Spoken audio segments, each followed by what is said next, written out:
What's going on, everybody, and welcome back to Comic Breakdown. In this video, we are jumping into Predator vs. Wolverine. This is the final issue, the last battle between the Predator and Wolverine. A standoff to see who is left standing. A final showdown to see who is the better killer, who is the better hunter, and answering the question once and for all. If Predator fought Wolverine, who would win? Make sure you guys have subscribed to the channel, make sure that you like this video, and with that being said, let's dive into this breakdown. Alright gang, so as we dive into this issue, we are picking up present day Canada. Wolverine has staked the Predator's helmet in the meadow. He has left it out here as bait. Wolverine knew that this thing would never stop coming until Wolverine's head belonged to him. And so he waited out here for a week, and then he finally came. Now, Wolverine knew that this creature, it was gonna know that this is an ambush. And that's exactly what he was counting on. He set up the obvious traps, just enough to give it a sense of danger, give it the sense of confidence in avoiding them. Wolverine also knew that he needed to take a hit. He needed his blood on the ground. This would give the Predator the confidence that it needed to charge full force in. Not only that, but once the Predator got its helmet, he'd think that he had already won. And Wolverine, he could have tried to rig this with a bomb or some kind of poison gas. But Wolverine wanted to prove that he is deadlier than the Predator wearing his helmet. Deadlier than all of this technology. And so with the Predator reaching its helmet, he goes to put it on and we jump to Japan. We pick up with Muramasa. In the past, when the Predator had come for Wolverine here, Muramasa did not step in. For Muramasa, this is not his enemy. And so he leaves Wolverine to the fight. He wants to see who is the better. Will it be Wolverine or will it be the Predator? He tells Wolverine that if he is to die, he will forge his soul into a sword. But if Wolverine truly wants to know who is the better, he tells Wolverine that your claws and your anger, they must stay sheathed. And so as the two collide, we see how well trained Wolverine has become, being able to get a cut on the Predator. That's when the Predator's shoulder cannon pops up and it shoots at Wolverine. And so Wolverine pulling out his claws, wanting it to do it his way. This is when the Predator goes cloak, goes completely invisible and takes off. But it's not running from Wolverine. It is running because agents of the Hand have shown up, not wanting to take the chance in this fight, leaving Wolverine and Muramasa to take on the Hand themselves. Now, Wolverine's enemies had saved him in Japan, but he made his way back to New York,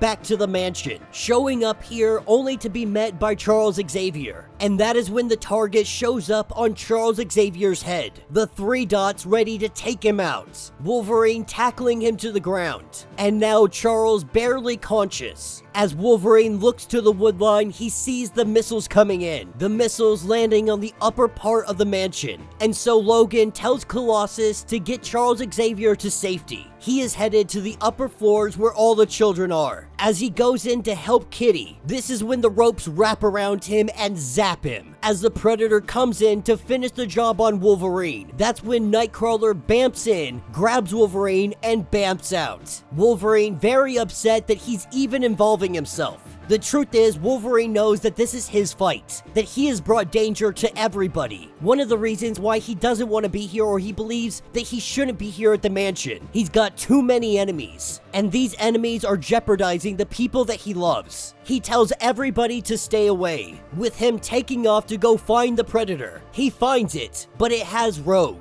And this is where Wolverine gives himself up, the Predator throwing the cuffs onto the ground. He didn't want to fight, at least not here. He wanted to move the battlefield away from the mansion, as the Predator is escorting Wolverine to his ship. This is where we see Wolverine coming up from behind him. You see, what he had captured was not the real Wolverine, it was Danny. This is when Nightcrawler bamps in, grabbing some things on the back of the Predator's helmet. Kitty coming from behind the Predator and tripping him, making him fall into the ground. The X-Men have shown up to fight the Predator, and the Predator quickly recognizes that he is far out of his league.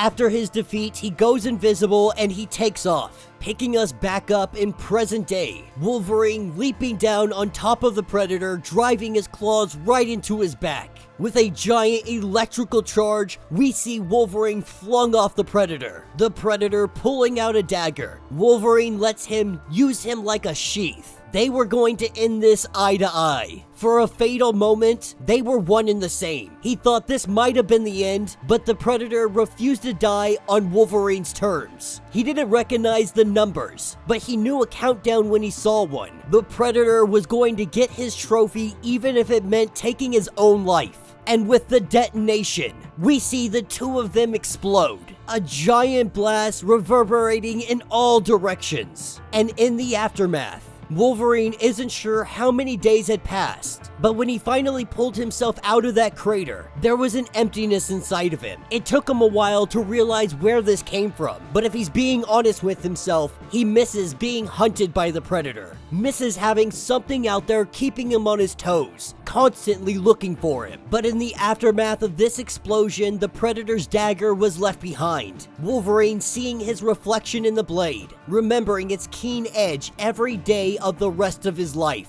And that will be the end of this issue. So let me know what you guys think down in the comments. You know, I was a little bit worried that they wouldn't be able to close this out well, but I think they did a good job in doing it. At the end of the day, Wolverine did win, but Wolverine only won in the sense that the Predator decided to blow himself up, thinking that it might take out Wolverine as well. And I think this might be the only way that Wolverine could actually win this fight. We have seen Wolverine getting his butt kicked for a while now. From the very first issue, the Predator has had his number. Had it not been for Wolverine's healing factor, this would have never been a debate. The only thing that saved Wolverine is his healing factor, but also seeing the X-Men take on a Predator and just mop the floor with him. That was absolutely beautiful. All in all, this 4-issue miniseries was a lot of fun. We got to see different aspects throughout time, different ways that Wolverine may be able to fight against something like a Predator. Now, there was definitely some plot armor, like the bear in the cave in the first issue. Just small little things that help Wolverine either get away or get the upper hand. Had it been not for those small conveniences that Wolverine got, this might not have gone on as long as it did. But it was a lot of fun, it was very enjoyable, and I hope that we get something like this later on in the future. Maybe not with Wolverine, but maybe with somebody else. Who do you guys think would be a good matchup against a Predator? Who would you like to see fight against one? Let me know your thoughts, let me know your theories. If you would like to get completely caught up on everything that happened in this series, go ahead, check out the link in my description as well as the top of this video. It's gonna get you completely caught up on everything going on with this series. If you would like to support the channel, you can always do so by joining the channel membership, much like Patreon, having multiple different tiers, from $1 to $50, from loyalty badges to comics every single month. Not only are you helping out the channel, but you are getting tons of perks in the process. Now, if you're unable to do this, do me a favor, subscribe to the channel, like this video, hit that notification bell, and with that being said, until the next breakdown.